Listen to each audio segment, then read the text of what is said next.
I traced my fingers along the silk fabric, feeling its perfect weight and drape.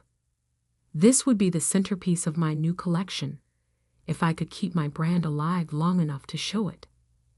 Miss Harrison? My assistant Kate poked her head into my studio. Your mother called again.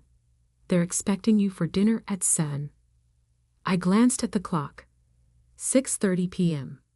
Another carefully orchestrated family dinner at Marcus Wellington's mansion, where my stepfather would undoubtedly find new ways to belittle my dreams.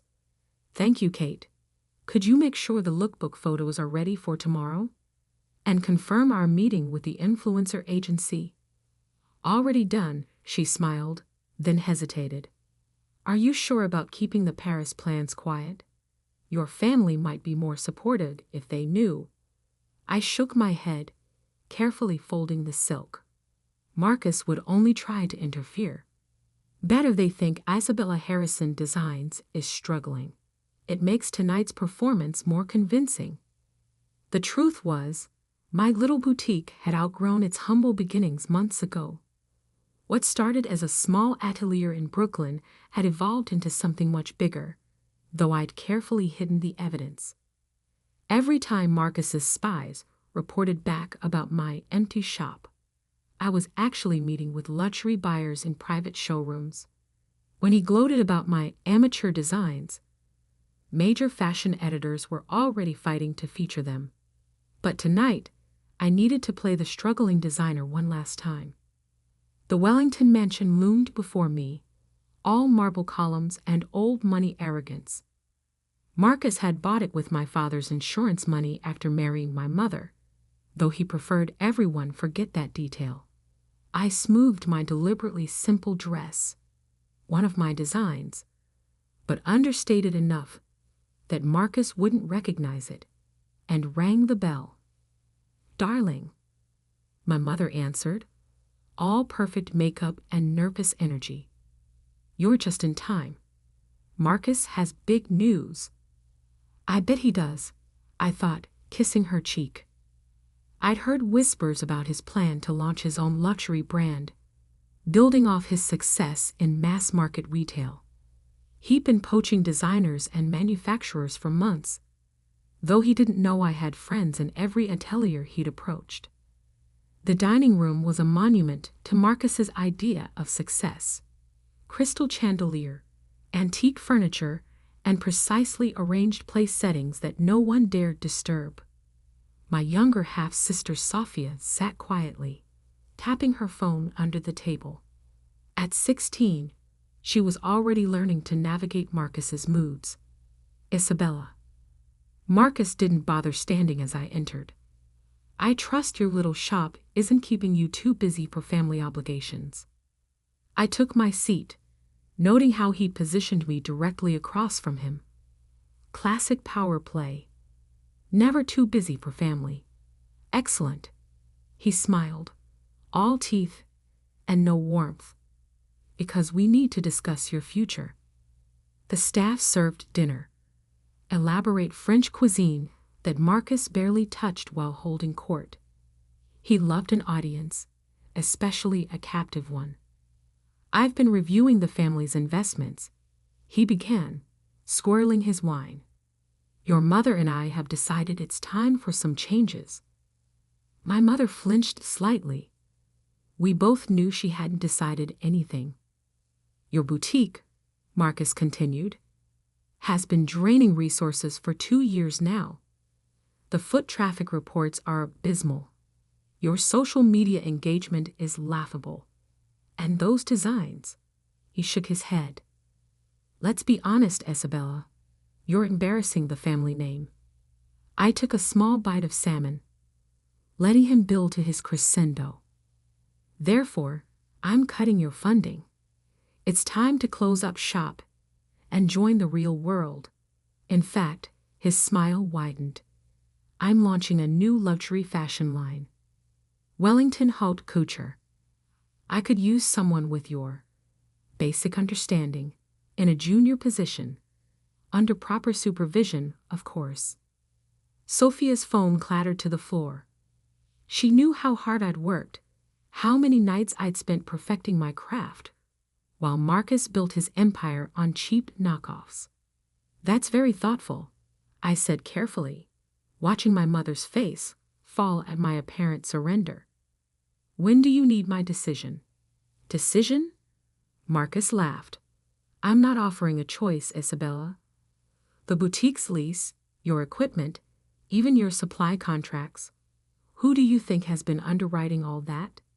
I own everything you've built. I stood slowly, placing my napkin beside my barely touched plate. I see. Then I suppose I should go pack up my studio. Don't be dramatic, Marcus sighed. Stay, finish dinner. We're family after all. Tomorrow, my team will handle everything. I kissed my mother's cheek, whispered "Watch the news tomorrow" in Sophia's ear, and walked out of the mansion for the last time. In my car, I finally allowed myself to smile. Marcus was right about one thing. Tomorrow would change everything. He just didn't know that his family obligation had outmaneuvered him at every turn. My phone buzzed. A message from Kate. Influencer contracts signed. Celebrity fittings confirmed. Paris guest list finalized. And Marcus's team just tried to access our real financial records. Perfect. Let him think he found all my secrets. I drove to my real studio, not the decoy boutique Marcus had been watching, but the converted warehouse in Manhattan's Garment District, where my team was putting the finishing touches on the collection that would debut at Paris Fashion Week. The collection that would make Isabella Harrison Designs a global luxury brand. And if Marcus thought he could steal it, he was about to learn that his stepdaughter had inherited more than just her father's talent for design. She'd also inherited his business acumen and his lawyers. Tomorrow would prove exactly who was embarrassing whom. The next morning dawned crisp and clear. Perfect weather for watching an empire crumble. I sat in my real studio's control room surrounded by screens showing security feeds from both locations. On one monitor, Marcus's acquisition team was breaking into my decoy boutique, smugly photographing the intentionally mediocre designs I'd left as bait. On another, celebrities were quietly entering my real studio through the private entrance. They found the fake financial records, Kate reported, watching the feed. And the secret notebook with the terrible sketches. How long until they realize none of the real equipment is there? She checked her watch. Given their competence level? Hours. But it won't matter by then. She was right. At exactly 9 a.m., my carefully orchestrated plan began unfolding across social media. First, Victoria Chen, Hollywood's newest A-list actress, posted a photo in one of my designs at her movie premiere. Obsessed with my at Isabella Harrison Designs gown. Can't wait to wear more at #Paris Fashion Week. 10 minutes later, pop superstar Jade Martinez shared a video of her final fitting in my studio. Isabella Harrison isn't just a designer, she's an artist. This collection is going to change fashion forever. By 9:30, my name was trending worldwide. My phone buzzed. Marcus. I let it go to voicemail, focusing instead on the real work ahead. In the main studio, 30 skilled artisans were putting final touches on the collection. Each piece represented months of innovation, combining traditional craftsmanship with cutting-edge technology. The centerpiece, a hand-embroidered gown with fiber-optic threads that changed color with the wearer's movements, had already been purchased by 3 major museums. Miss Harrison, one of my seamstresses, called out. The Vogue team is here for the exclusive preview. I nodded, watching Anna Wilson, the magazine's formidable editor, enter with her entourage. She'd been one of my earliest supporters, recognizing the potential in my designs long before the celebrities and influencers. Isabella, She air-kissed my cheeks. Darling, the buzz is extraordinary. And these pieces. She ran her hand along a jacket made of laboratory-grown crystal fabric. You've outdone yourself. Thank you, Anna. Though I suspect my stepfather might disagree. She smiled wickedly. Ah, yes, Marcus Wellington. I heard he's trying to launch his own luxury line.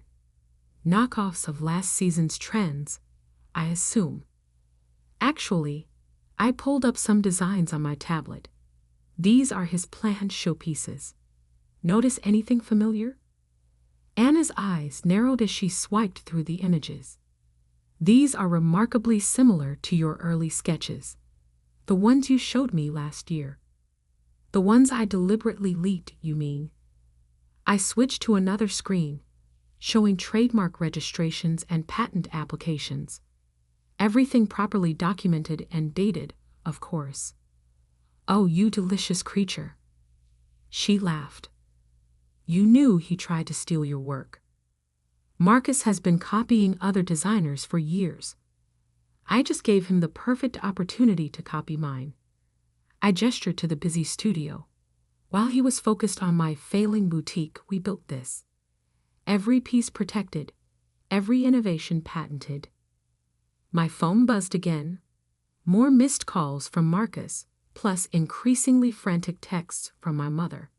Isabella, what's happening? Marcus is furious. Darling, please call us. The news is saying you're showing at Paris Fashion Week. Finally, a message from Sophia. OMG sis, you're trending. Marcus is having a meltdown. This is epic. Kate appeared at my elbow. Marcus's team just realized the boutique is empty. No equipment, no patterns, no real inventory. They're calling his lawyers. Right on schedule. I checked the time. Is everything ready for the press conference? She nodded. Live stream set up, journalists arriving, and she smirked. Marcus just requested an invitation. Perfect. I smoothed my dress. One of my most sophisticated designs, naturally. Let's give him a front row seat to his own humiliation. The press conference room filled quickly. Fashion journalists, industry insiders, and social media influencers packed the space, all eager to understand how an apparently struggling designer had secretly built one of the most anticipated luxury brands of the year. I spotted Marcus in the back, his face dark with rage, flanked by his lawyers. My mother sat beside him, looking confused but proud. And there was Sophia, grinning and filming everything on her phone. Good morning, I began, taking the podium. Thank you all for coming. Today, Isabella Harrison Designs is proud to announce our debut at Paris Fashion Week, featuring innovations that will redefine luxury fashion. Screens around the room lit up, showcasing my real collection. Gasps and murmurs filled the air as journalists saw the technological innovations, the architectural designs, the perfect fusion of art and engineering. Every piece is fully protected by international patents and trademarks, I continued, my eyes finding Marcus. We've spent 2 years developing these innovations in secret while maintaining a decoy location to prevent industrial espionage. Marcus's lawyers were frantically whispering to him now, likely explaining how thoroughly he'd been outmaneuvered. We've also discovered attempts to copy our early designs, I added, triggering another round of whispers. Fortunately, we anticipated such attempts and can prove the provenance of every original concept. The questions began flying. How did you keep this secret? Who funded the development? Is it true the collection is already sold out to private buyers? I answered each one carefully, watching Marcus's face grow darker with every revelation. His dream of launching a luxury brand was crumbling. After all, Who would back him now that he'd been exposed as attempting to copy his stepdaughter's work? When the formal presentation ended, Marcus tried to approach the podium, but security smoothly intersected him. I'd learned from the best, after all, him, about controlling access and managing optics. Isabella, he called out, loud enough for nearby journalists to hear. You ungrateful little Mr. Wellington. I cut him off smoothly. All legal correspondence should go through our attorneys. Though I should warn you, attempting to seize a company you don't actually own could be considered corporate fraud. He froze. What do you mean? Don't know. I smiled, channeling his own condescending expression. Check the paperwork, Marcus. Everything you thought you were funding was a shell company. The real Isabella Harrison Designs has different investors, different contracts, and different ownership. But thank you for the early lessons in business strategy. They proved quite valuable. As security escorted him out, I caught my mother's eye. She was crying, but smiling too. Sophia ran up and hugged me, whispering, "That was amazing. Can I intern for you this summer?" Later in my office, Kate brought in a stack of media coverage. The story was everywhere.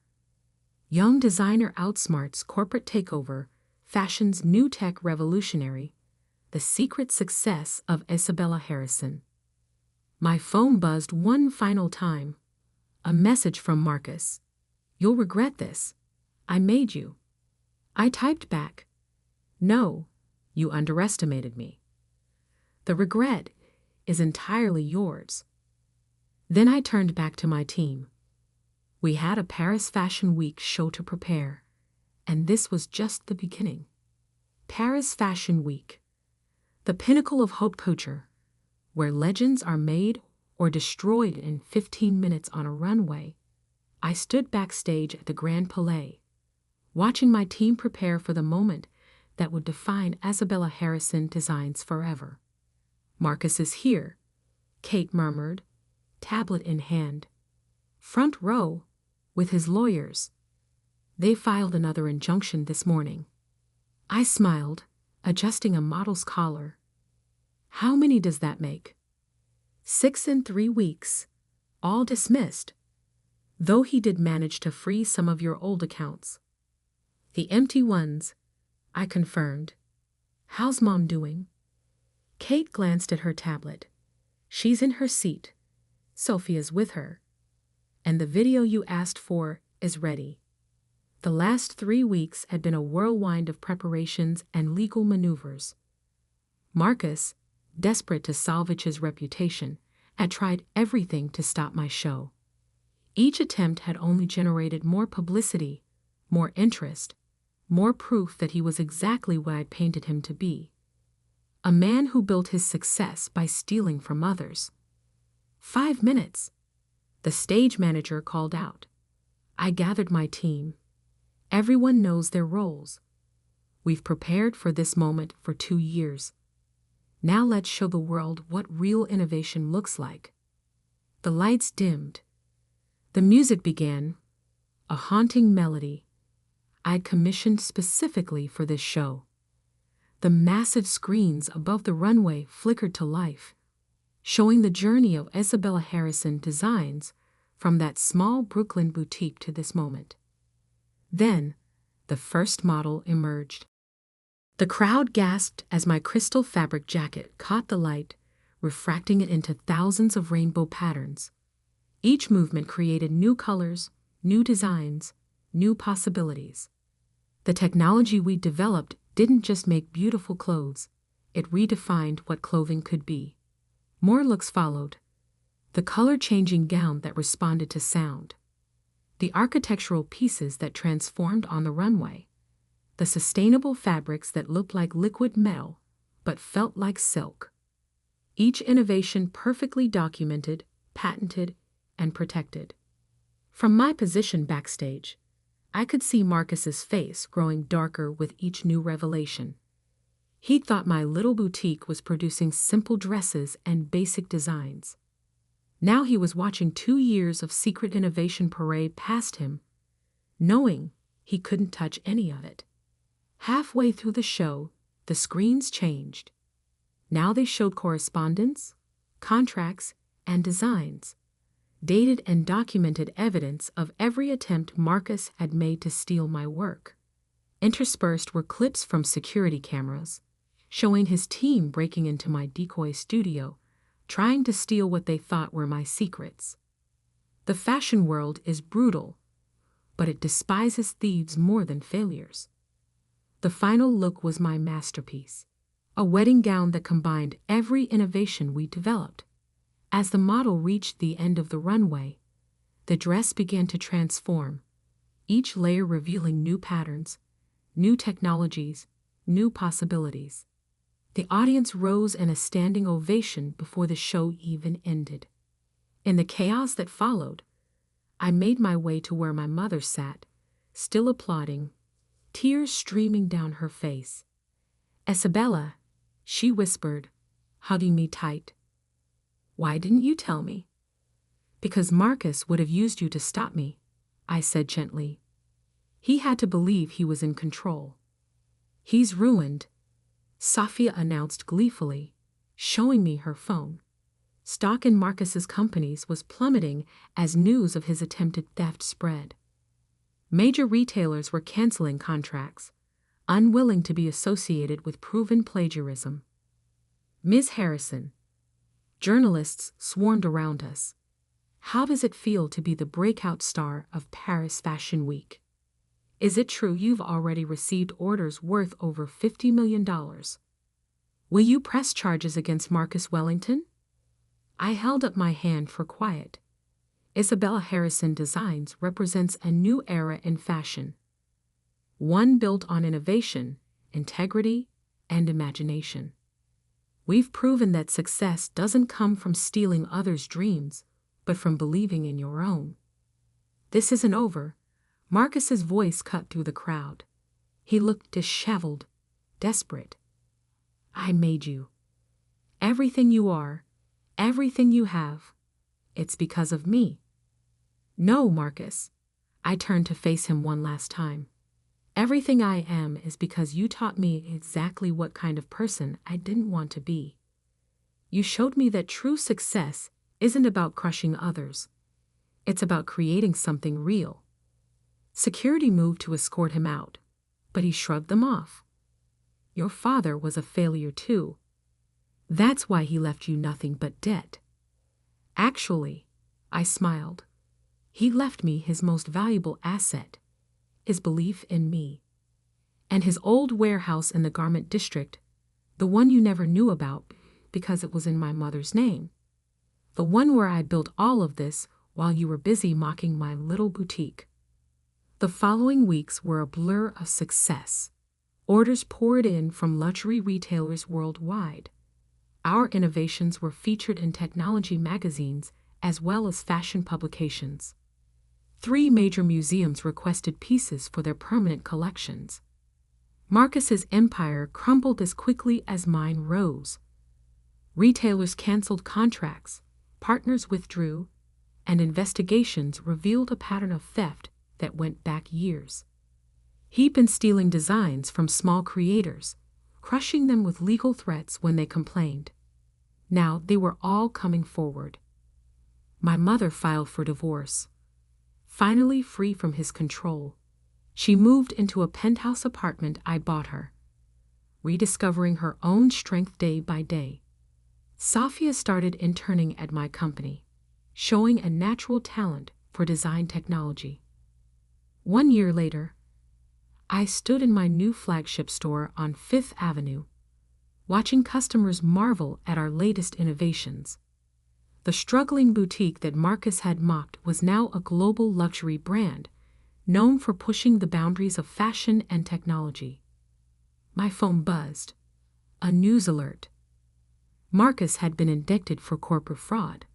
His lawyers were negotiating a plea deal. "Ms. Harrison?" A young design student approached, clutching a portfolio. "Your story inspired me to pursue my dreams. Would you Would you look at my work? I smiled, remembering my own early dreams. Of course. And please, call me Isabella. Later that night, in my office overlooking the city, I opened my father's old sketchbook. His final note was still there, written when he knew he was dying. Success isn't about what others think of you. It's about staying true to your vision, even when no one else believes in it. I'd done more than that. I'd turned his vision into an empire, transformed his old warehouse into a fashion revolution, and proved that the best revenge isn't about destroying your enemies. It's about building something so magnificent that their attacks become irrelevant. Marcus had taught me one final lesson. Sometimes people underestimate you because they can't imagine you being stronger than they are. Their limitations become their weakness. My phone buzzed again. Anna from Vogue. Darling, what do you say to a cover story? The future of fashion. How Isabella Harrison changed the game. I looked out at the city lights, thinking about that family dinner a year ago, when Marcus thought he was ending my dreams. He never understood that you can't kill a dream by mocking it. You only make it stronger. Yes, I replied. I think it's time to tell the whole story. After all, success isn't just about proving others wrong. It's about proving yourself right. And sometimes the best revenge is simply